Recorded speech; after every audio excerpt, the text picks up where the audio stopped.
guys. Good afternoon for us. Good morning for you, maybe good night for some of you. Just like most Wednesdays, these will be put on earlier or super late, just because we have youth group on Wednesdays. So, we are going to continue into Proverbs 10.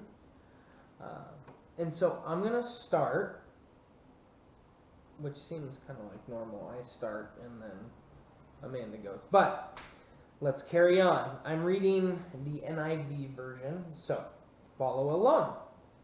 A wise son brings joy to his father, but a foolish son brings grief to his mother. Ill-gotten treasures have no lasting value, but righteousness delivers from death. The Lord does not let the righteous go hungry, but he thwarts the cravings of the wicked. Lazy hands make for poverty, but diligent hands bring wealth. He who gathers up crops in summer is a prudent son, but he who sleeps during harvest is a disgraceful son. Blessings crown the head of the righteous, but violence overwhelms the mouth of the wicked. The name of the righteous is used in blessings, but the name of the wicked will rot. The wise in heart accept commands, but a chattering fool comes to ruin. Whoever walks in integrity walks securely, but whoever takes crooked paths will be found out.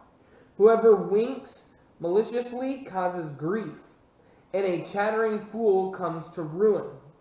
The mouth of the righteous is a fountain of life, but the mouth of the wicked conceals violence. Hatred stirs up conflict, but love covers over all wrongs. Wisdom is found on the lips of the discerning, but a rod is for the back of one who has no sense. The wise store up knowledge, but the mouth of a fool invites ruin. The wealth of the rich is their forfeited city, but poverty is the ruin of the poor. The wages of the righteous is life, but the earnings of the wicked are sin and death. Whoever heeds discipline shows the way of life, but whoever ignores correction leads others astray.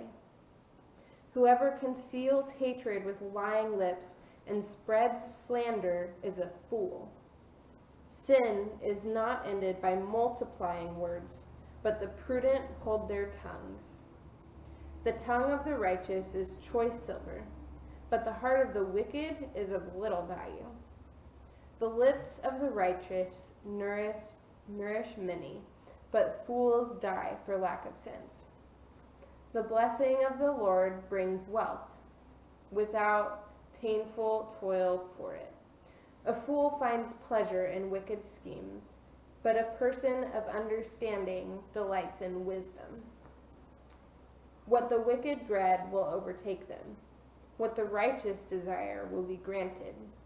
When the storm has swept by, the wicked are gone, but the righteous stand firm forever. As vinegar to the teeth and smoke to the eyes, so are sluggards to those who send them. The fear of the Lord adds length to life, but the years of the wicked are cut short. The prospect of the righteous is joy, but the hope of the wicked comes to nothing. The way of the Lord is a refuge for the blameless, but it is ruin of those who do evil.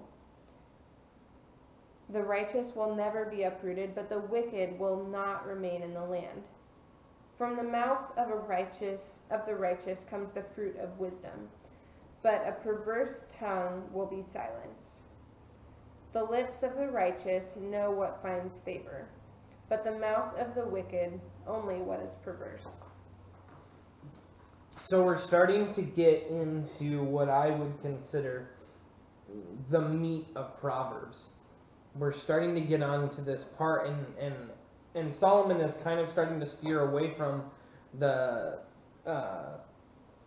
adulterous woman aspect and more just going, this is what someone who is wise or righteous does, And this is what someone who is wicked or a fool does.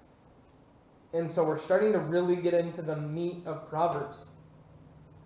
And so I'm going to focus on verses 8, 9, 10, 11, and 12 out of many of the verses that I want to go on. So I'm going to read those again. And it says, "The wise in heart accept commands, but a chattering fool comes to ruin. Whoever walks in integrity walks securely, but whoever takes crooked paths will be found out. Whoever winks maliciously causes grief, and a chattering fool comes to ruin. The mouth of the righteous is a fountain of life, but the mouth of the wicked conceals violence. Hatred stirs up conflict, but love covers over all wrongs." So, if you've been around me, if you've heard me preach before, and we have ever got onto the discussion of our words, you know probably where I'm going, and you know that I'm going to go to something that is later brought up in this book of Proverbs, and it is one of my favorite verses, and it is Proverbs 18:21, and it says that there is life or death in the words that we speak. You can either bring life or you can either bring death by the things you say. And I always give the example of people always think that I'm exaggerating that you can give life or you can bring death from your speech. Let me give you an example. You can bring life to someone by introducing them to Jesus. That's bringing life through your words. Or you can bring death through your words.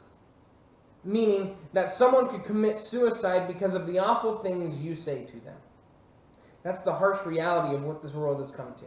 That's why I always harken back to the idea that sticks and stones may break my bones, but words may never hurt me or will never hurt me, is one of the largest lies that we ever tell kids. I was told that all the time when I was a kid.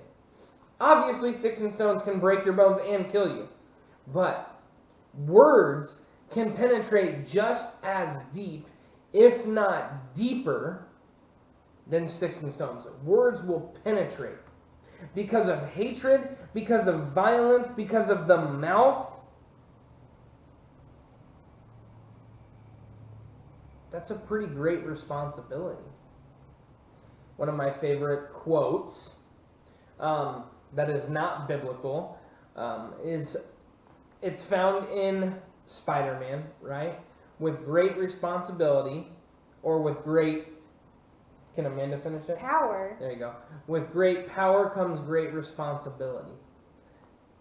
We have the power as Christians and even non-Christians. Those of you that, if you listen to this and you're not a Christian, you still have power to bring death or life to someone through the words you say. But especially as Christians, we have the power to bring life to someone or to feed someone death. And so I want you to think about that. It's one of my favorite passages, especially in the Old Testament, that the words we speak, we have power in them. They either bring life or they bring death. And that's crazy to think about. That God has allowed that to be something that we have power in and through the things we say. Some verses that I think echo that thought that are just a little bit further in the chapter before I get to my thought were verses 18 and 19. And I just want to repeat them for you since we're still on that thought.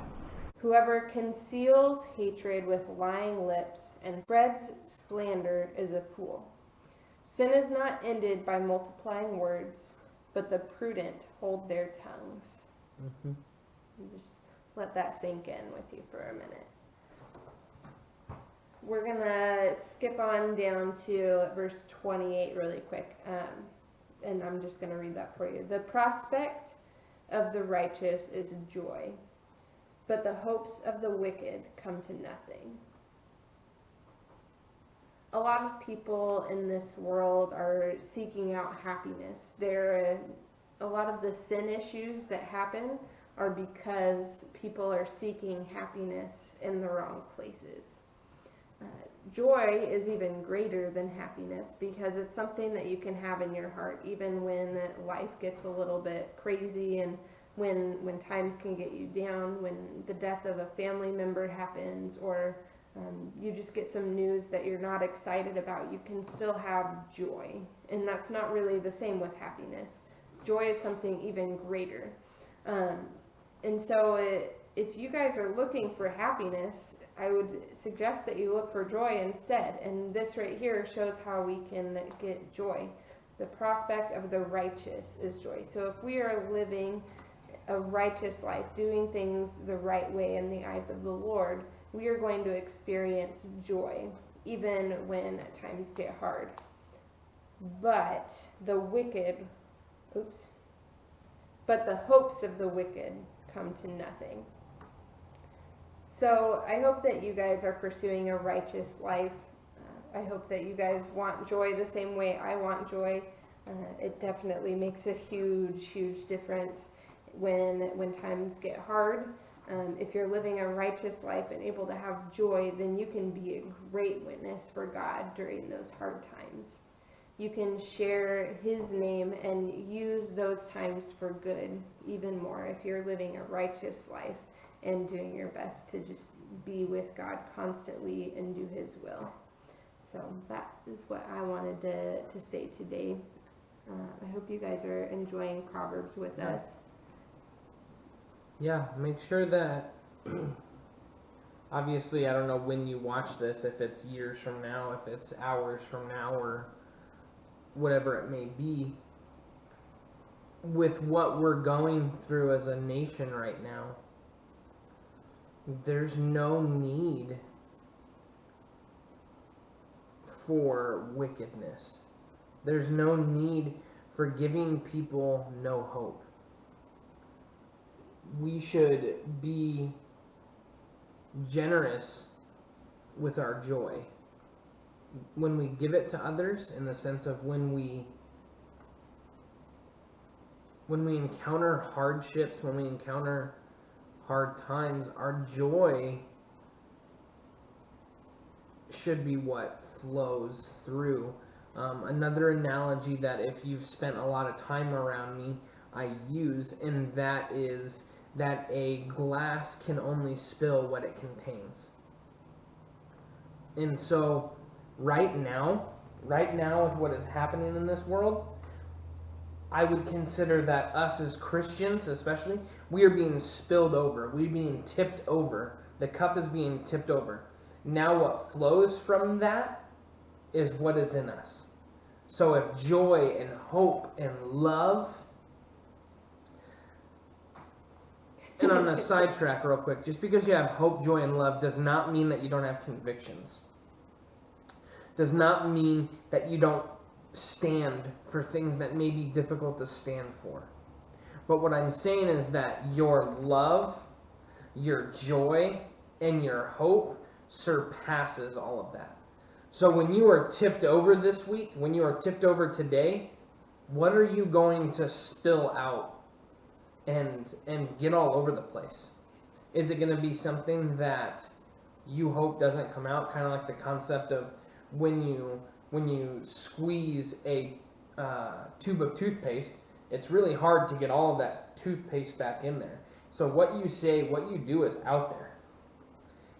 And it's kind of hard to take those things back and put them back in the tube. And so what are you going to spill over? Are people going to see your hope and your joy? Or are they going to see your wickedness, your folly, your foolishness, your selfishness during this time? Right now, more than ever, we need Christians to stand firmly on love and to stand firmly on hope. So I hope that you guys are really starting to dig into Proverbs. It's getting good. From here on out, even though I believe the first 8 chapters really do give you some good stuff, now we're going to start getting into that stuff that I think is really applicable for everyone. Because Solomon is really, really upfront. It's either this or this. It's either wisdom or it's foolishness. right? It's either righteousness or it's wickedness. It's this or this. It's not any middle ground. It's this or this. So hopefully you guys will continue reading your Bibles with us. Hopefully we'll continue to do this even after Proverbs. But thanks for spending some time with us today. Praying for you guys. We love you. God bless. We'll see you guys later. Yeah. Bye, you guys. Bye.